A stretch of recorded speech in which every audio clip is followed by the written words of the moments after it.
consolateur ne viendra pas vers vous. Mais pourquoi on l'appelle consolateur? La consolation, c'est la prédication.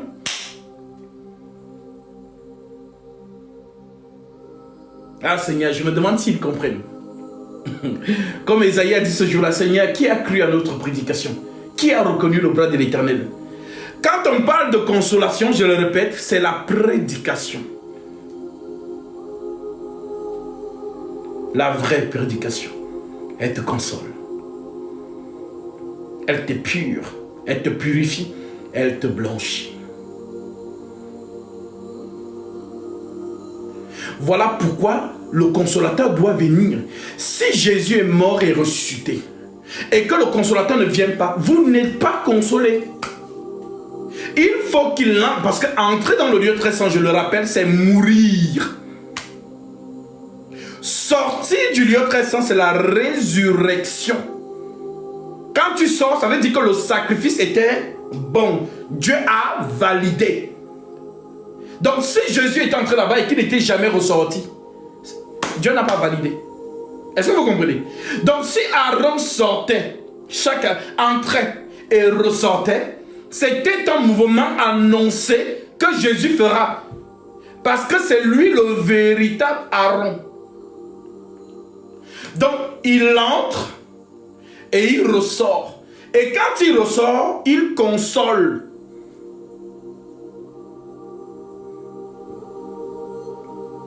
Voilà pourquoi quand Aaron entrait dans le lieu très saint, tout Israël était dans la panique. Tout le monde attendait. Est-ce qu'il va sortir? Est-ce que Dieu va agréer? Est-ce que...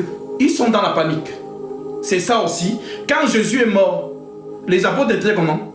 Dans la panique. Ils fuyaient, ils allaient se cacher même. Parce que pour eux, c'était fini.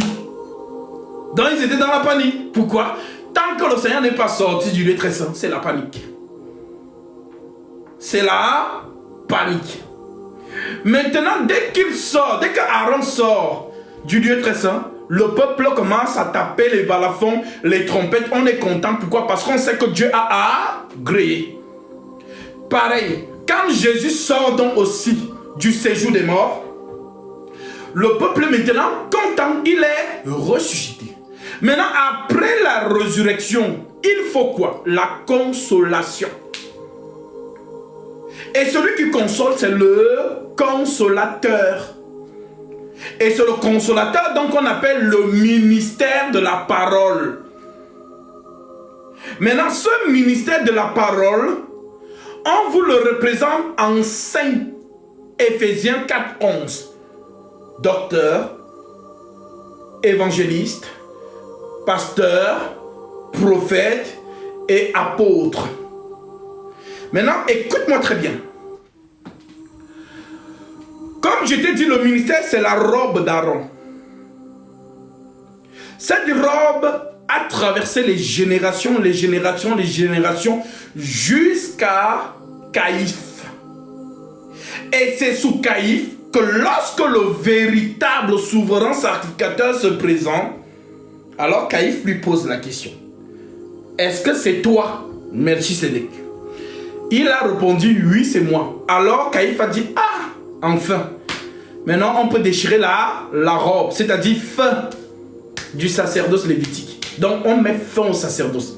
Caïphe déchire dans la robe. Mais les gens n'ont pas compris. Si on ne vous explique pas ça aujourd'hui, vous allez comprendre ça comment? Alors, je viens dans Matthieu, chapitre 26. Nous étions. Nous prenons à partir du verset 30. Voilà.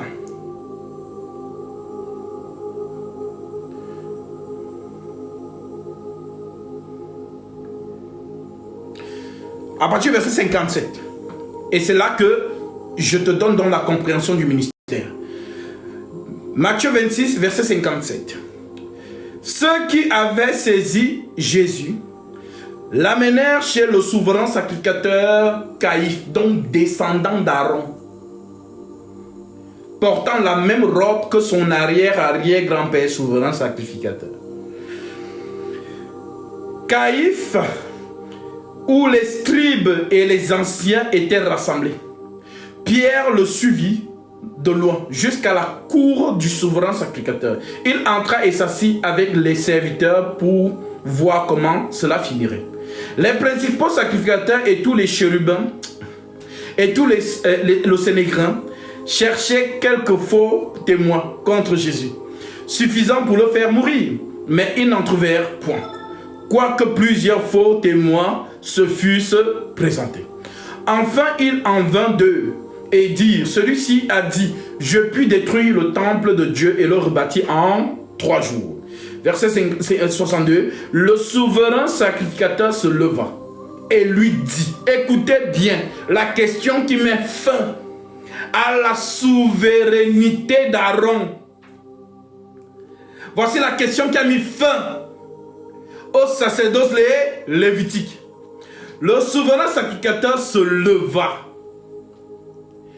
et lui dit, ne réponds-tu rien? Qu'est-ce que ces hommes déposent contre toi? Jésus garda le silence. Et le souverain sacrificateur prenant la parole lui dit, je t'adjure par le Dieu vivant de nous dire si tu es le Christ. En d'autres termes, si tu es Melchisédek, le Fils de Dieu. Donc, comme je vous l'ai expliqué, ceux qui sont avec nous dans le groupe, je vous ai donné un article qui vous parle du thème Fils de Dieu dans l'Antiquité et non de 2023. Parce que quand les gens lisent aujourd'hui Fils de Dieu avec le cerveau de 2023, eux, ils voient un papa avec son fils. Et pourtant, dans l'Antiquité, le thème Fils de Dieu veut tout simplement dire la divinité absolue sous forme d'homme. Ça n'a rien à voir avec un papa qui a un enfant. Les totos spirituels, catholiques, protestants, orthodoxes, tous ces gens-là. Je suis encore de corriger tous vos poisons, vos faux enseignements là. Donc, Jésus répondit. Donc, Jésus répondant alors. Jésus lui répondit. Tu l'as dit. De plus, je vous le déclare. Vous verrez désormais le Fils de l'homme assis à la droite de la puissance de Dieu et venant dans les nuées du ciel. Alors le souverain sacrificateur déchira ses vêtements. Vous avez compris? Donc, déchirer quel vêtement? La robe d'Aaron. Alors pourquoi il déchire? Pendant que les pigeons, eux, ils voient quelqu'un qui déchire ses habits. Vous les aigles, vous voyez Aaron qui met fin à sa sacrificature, à son sacerdoce. Donc il déchire les vêtements, pourquoi? Parce qu'il est devant Melchisédek. Et il dit que, ah, c'est bon, comme tu es là, j'enlève donc maintenant le vêtement. Vas-y donc, sacrifier. Va faire le sacrifice qui sauve les hommes. Moi, j'ai fait le sacrifice qui sauve, voilà, avec les animaux, tout ça. Toi, c'est toi le véritable souverain sacrificateur. Vas-y donc. Voilà comment il met fin à la sacrificature. Maintenant, ma soeur, comme je t'ai dit, le sacrificateur, le souverain sacrificateur, c'est le ministère de la parole. C'est le consolateur qui console. Maintenant, je t'ai dit qu'on console comment? On console par la prédication. Maintenant, le Saint-Esprit vient. C'est lui le consolateur. Maintenant, on te parle donc de 5 ministères. Dans les 5 ministères, comme je t'ai dit, on dit pasteur, prophète, évangéliste, docteur et apôtre. Maintenant, si tu remarques bien, on met la mention comme.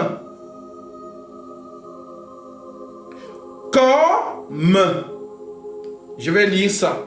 Éphésiens, chapitre 4, verset 11.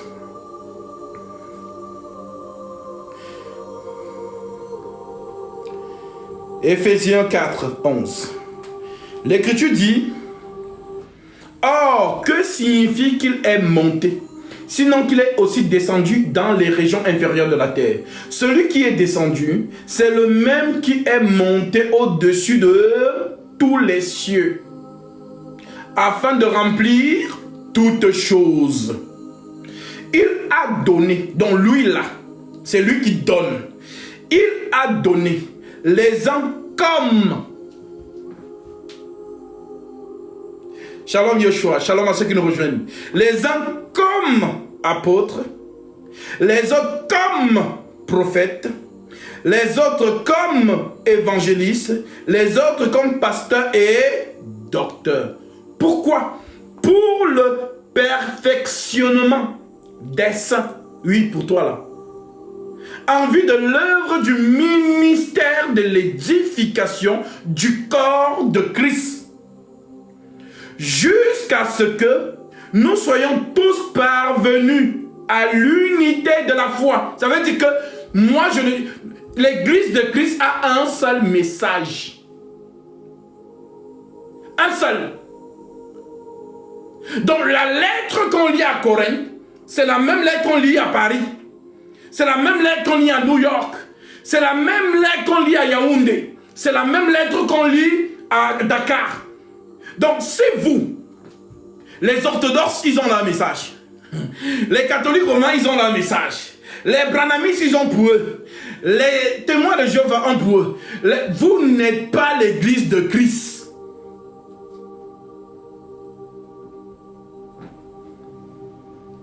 Pour le perfectionnement des saints, en vue de l'œuvre de l'édification du corps de Christ, jusqu'à ce que nous soyons tous parvenus à l'unité de la foi et à la connaissance du Fils de Dieu, à l'état d'homme fait, à la mesure de la stature parfaite de Christ.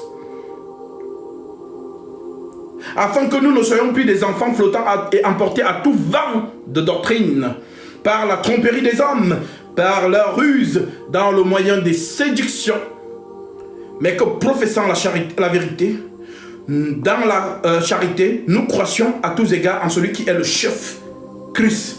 Alors, ma soeur, on a dit comme. Maintenant, si on a dit comme apôtre, l'apôtre c'est qui? L'apôtre c'est le Saint-Esprit. Comme pasteur, le pasteur c'est qui? Le pasteur c'est le Saint-Esprit. Comme évangéliste, l'évangéliste c'est qui? L'évangéliste c'est le Saint-Esprit. Comme docteur, le docteur c'est qui? Le docteur c'est le Saint-Esprit. Comme prophète, le prophète c'est qui? Le prophète c'est le Saint-Esprit. Ça n'a rien à voir avec les hommes. Maintenant, les hommes là à qui on a donné ça, la main là, parce que c'est une main. La main a 5 doigts. Et dans les doigts de la main, il y a ce qu'on appelle des ongles. Donc, la main, c'est le ministère.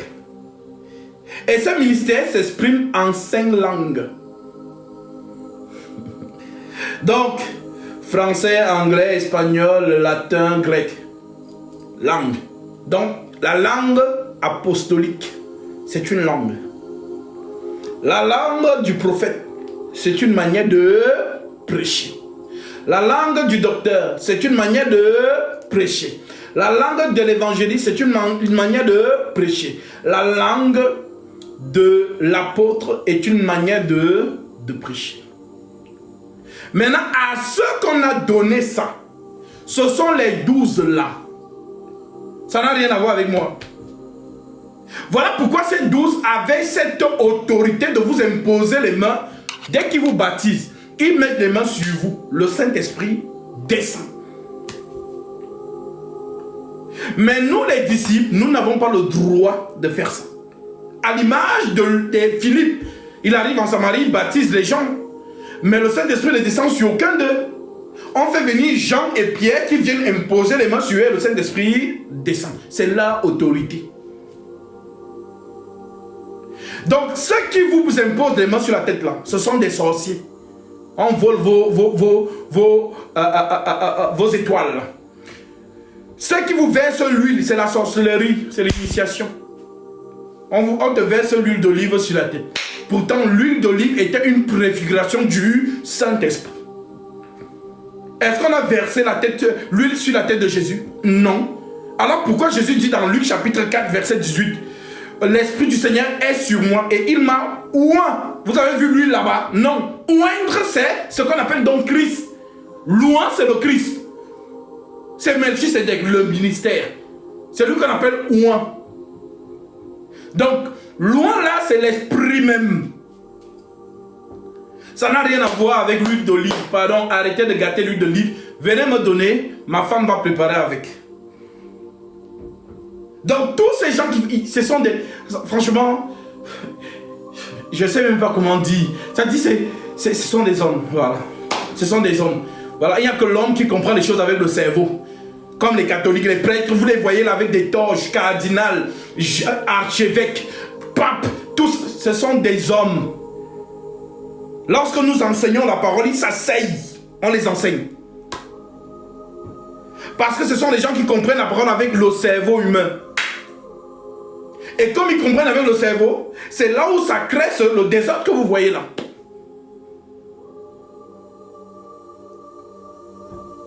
Donc, le ministère, retiens-le. C'est le dernier qui parle. Il n'y a pas quelqu'un qui parle. C'est le seul qui parle. Maintenant, lui, il parle comment? Il parle par des instruments. Et lui-même, il vous l'a dit. Comme l'apôtre Paul, sur le chemin de Damas. Il apparaît à Ananias. Jésus apparaît à Ananias et il dit à Ananias, c'est un instrument que j'ai choisi pour porter mon nom devant les enfants d'Israël et devant les nations. Donc Paul a la double portion.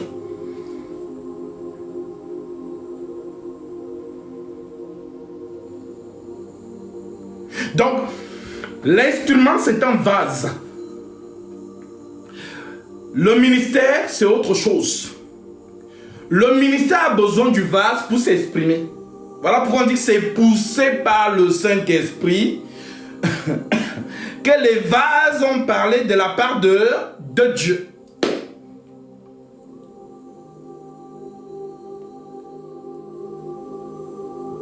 Vous avez compris? Donc, quand on dit Saint-Ministère, il ne s'agit pas des hommes, il s'agit du Saint-Esprit. Je répète, et je vous donne ce verset, Hébreux chapitre 1. Hébreux 1, verset 1. Après avoir autrefois, à plusieurs reprises et de plusieurs manières parlé à nos pères par les prophètes, aujourd'hui,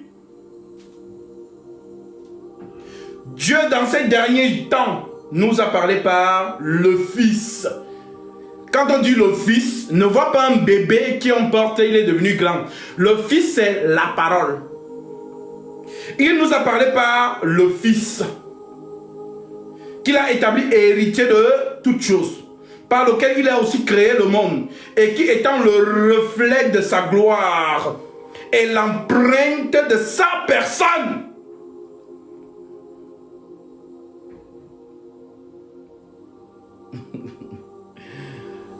Tu as compris?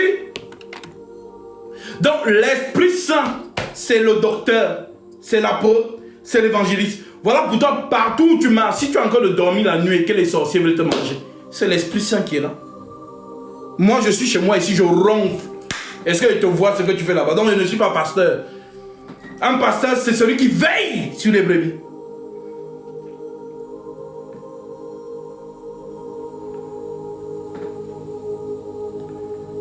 Donc nous les hommes, nous ne sommes que des vases choisis. Donc un vase que Dieu a pointé son doigt, que toi, je te choisis. Tu es mon vase consacré. Et quand Dieu te choisit, malheur à toi si tu ne prêches pas l'évangile. Je vais donc vous lire ça. Quand je vous dis que le ministère, ce n'est pas quelque chose de like ou des j'aime, où tu vas te placer là, les gens vont regarder, tu es content. Ce n'est pas, le ministère n'est pas un sujet de gloire, je vous assure. Il faut fuir le ministère. C'est une charge. Tu ne t'appartiens plus. Tu ne t'appartiens plus. C'est ce que Paul vous dit dans 1 Corinthiens chapitre 9. Malheur à moi si je ne prêche pas l'évangile. Dieu ne peut pas te reposer. Même quand tu veux dire, tu veux dormir, Dieu dit, lève-toi. J'ai ma fille là, à tel endroit. Il faut aller là-bas. J'ai besoin de toi là-bas. Tu veux un peu, tu ne t'appartiens plus. Ah, pourquoi les femmes qui veulent épouser les vrais ministres de Christ, réfléchissez bien.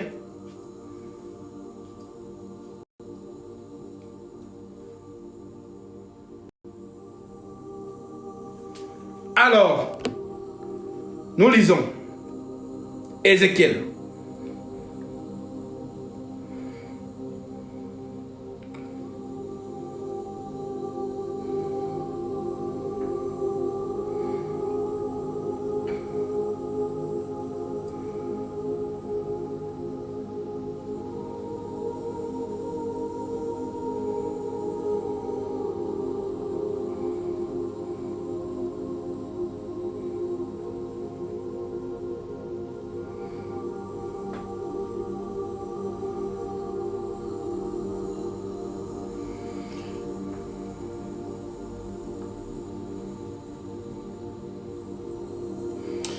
Ézéchiel 33.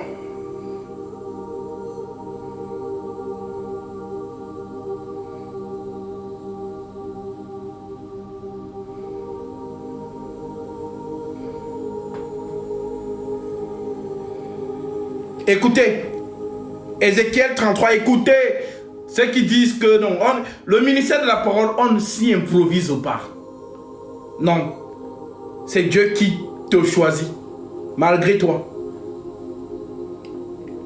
La parole de l'Éternel, Ézéchiel chapitre 33, verset 1. La parole de l'Éternel me fut adressée en ces mots, fils de l'homme. Parle aux enfants de ton peuple et dis-leur, lorsque je te fais venir l'épée sur un pays et que le peuple du pays prend dans son sein un homme et l'établit comme sentinelle, si cet homme voit l'avenir, si cet homme voit venir l'épée sur le pays, sonne la trompette et avertit le peuple. Et si celui qui entend le son de la trompette ne se laisse pas avertir et que l'épée vienne le surprendre, son sang sera sur sa tête. Il a entendu le son de la trompette et il ne s'est pas laissé avertir. Son sang sera sur lui. S'il se laisse avertir, il sauvera son âme. Comprenez bien les aigles. Verset 6. Si la sentinelle voit venir l'épée et ne sonne pas la trompette, si le peuple n'est pas averti et que l'épée vienne enlever à quelqu'un la vie, celui-ci périra à cause de son iniquité. Mais je redemanderai son sang à la sentinelle. Donc, le ministère, quand Dieu nous inspire, nous prêchons. Celui qui écoute, on est dégagé. Le fait qu'on a parlé et que la personne a écouté, j'ai rempli ma mission. Maintenant, il est responsable s'il croit, s'il ne croit pas. Mais si je n'ai pas prêché et que la personne meurt comme ça, l'Écriture dit, Dieu va me demander son sang. Voilà le ministère de la parole. Je répète. Il a entendu de la trompette et il ne s'est pas laissé avertir, son sang sera sur lui. Il se laissera avertir, il sauvera son âme. Si la sentinelle voit venir l'épée et ne sonne pas de la trompette, si le peuple n'est pas averti et que l'épée vienne enlever à quelqu'un la vie, celui-ci périra à cause de son iniquité. Mais je redemanderai son sang à la sentinelle. Donc, il est dans l'iniquité. Maintenant, toi, par la prédication, c'est ça qu'on appelle sonner de la trompette. Donc, par la prédication, tu peux sauver cette personne.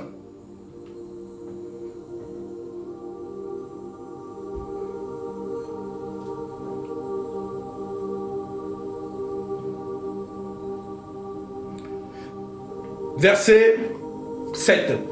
Et toi, fils de l'homme, je t'ai établi comme sentinelle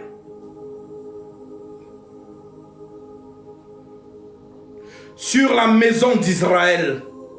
Tu dois écouter la parole qui sort de ma bouche et les avertir de ma part. Quand je dis aux méchants, méchant, tu mourras, si tu ne parles pas pour détourner le méchant de sa voix, ce méchant mourra dans son iniquité. Et je te redemanderai de son sang. Voilà pourquoi l'apôtre Jacques dit là-bas dans Jacques 4, qu'il n'y ait pas parmi vous beaucoup qui enseignent. car nous serons jugés plus sévèrement. Voilà pourquoi le ministère, ce n'est pas une histoire de jeu.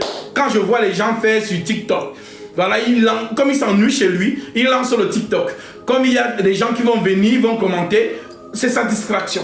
Est-ce que vous vous en rendez même compte de ce que vous faites? L'épée là, l'épée de la justice là. Si tu n'es pas appelé, s'il te plaît, ne touche pas. Parce que les choses que tu dis, il y a des gens qui écoutent. Maintenant, si tu as dit le mensonge, la personne a intégré le mensonge en lui. Elle va mourir, il va mourir comme ça. Mais toi, le châtiment qui t'attend, ça n'a pas de nom. Voilà pourquoi le ministère n'est pas un jeu. On ne s'improvise pas dedans. Tu as appelé. Et ce n'est pas un homme qui t'appelle. Oh non, c'est mon fils. Oh, je veux le consacrer. Je verse de l'huile sur lui. Il s'habille en toge. Il se couche par terre. Toto spirituel. Allez dire aux catholiques que vraiment c'est Satan qui est dans leur esprit. Ou tous les faux pasteurs qui font ça. On vous étale par terre, on sort une épée, on pose ça sur vous. Des totos spirituels, vraiment. C'est pas possible. C'est pas possible.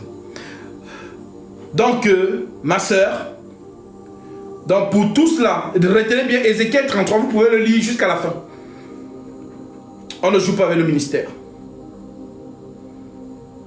Si tu t'ennuies à la maison, voilà, ennuie-toi. Si tu ne maîtrises pas quelque chose, ne t'engage pas à parler. Ne t'engage pas à parler.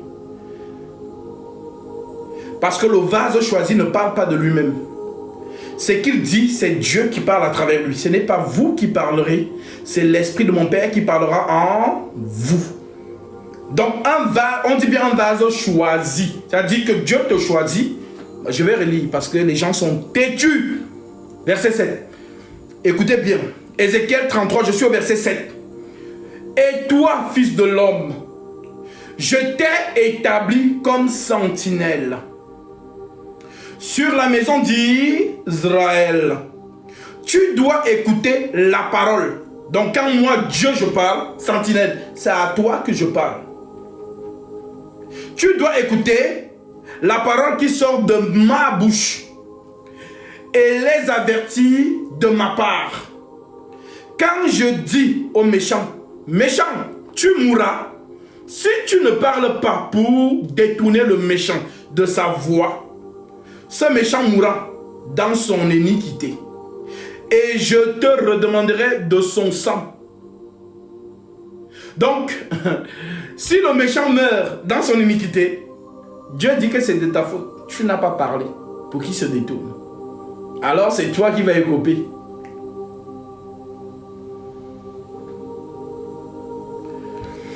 Mais si tu avertis le méchant pour le détourner de sa voie et qu'il ne s'en détourne pas, il mourra dans son iniquité et toi tu sauveras ton âme.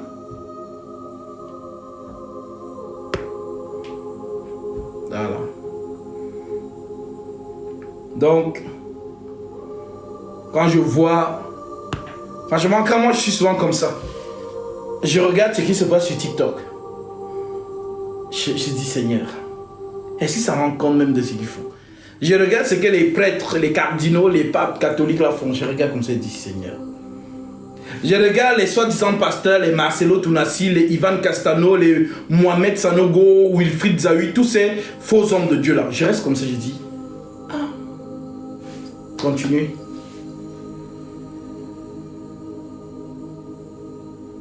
Alors ma soeur, tu as donc compris c'est quoi le ministère. Les apôtres sont morts. Ils sont en train de dormir. Ça veut dire que si quelqu'un vient aujourd'hui te dit qu'il est apôtre, dis-lui que tu es un menteur. Nous sommes tous des disciples. Donc les apôtres, les comme apôtres, on leur a donné le mandat de faire de nous autres des disciples. Allez et faites des nations des disciples. Et non pas des pasteurs, des prophètes, des ceci, des cela. Des disciples. Maintenant, comme tu as compris c'est quoi le ministère, tu verras que si je te dis c'est quoi mon ministère à moi, tu ne sauras même pas me dire. Mais si tu as l'Esprit de Dieu en toi, tu sauras lorsque je m'exprime comme un prophète. Tu sauras lorsque je m'exprime comme un pasteur. Tu sauras lorsque je m'exprime comme un évangéliste. Tu sauras lorsque je m'exprime comme un docteur. C'est une grâce que j'ai. Comme à l'apôtre Paul. Le Seigneur m'a tout donné. Tous les saints. Seuls ceux qui sont attentifs savent que, ici c'est un prophète qui parle. Il enseigne maintenant prophétiquement. Parce que vous allez voir certaines femmes qui vous disent, je suis prophétesse, mais dès que tu lui donnes le livre d'Ézéchiel, vas-y, interprète-nous. Elle ne peut plus. Tu lui donnes Apocalypse, il ne peut pas. Tu donnes Daniel, elle ne peut pas. Tu donnes Exode, elle ne peut pas. Pourquoi? Parce que ce sont des livres fermés. Les livres là sont fermés. Donc pour eux, prophétesse, je déclare sur ta vie. Oh, tu auras un enfant demain. Oh, je vois le mari. Le mari arrive d'être toto spirituel. Et les gens sont à fond dans ça. Localise-moi. Localise-moi. Oh, vraiment pas. Daddy. C'est incroyable. Que Dieu vous fasse grâce. En tout cas, les aigles. Moi, je prêche aux aigles. Je prêche aux aigles. Bon, après que nous ayons répondu à la question de la sœur, parce que ta question est inspirée, elle n'est pas venue comme ça. Voilà pourquoi je devais m'atteler dessus pour que vous puissiez comprendre.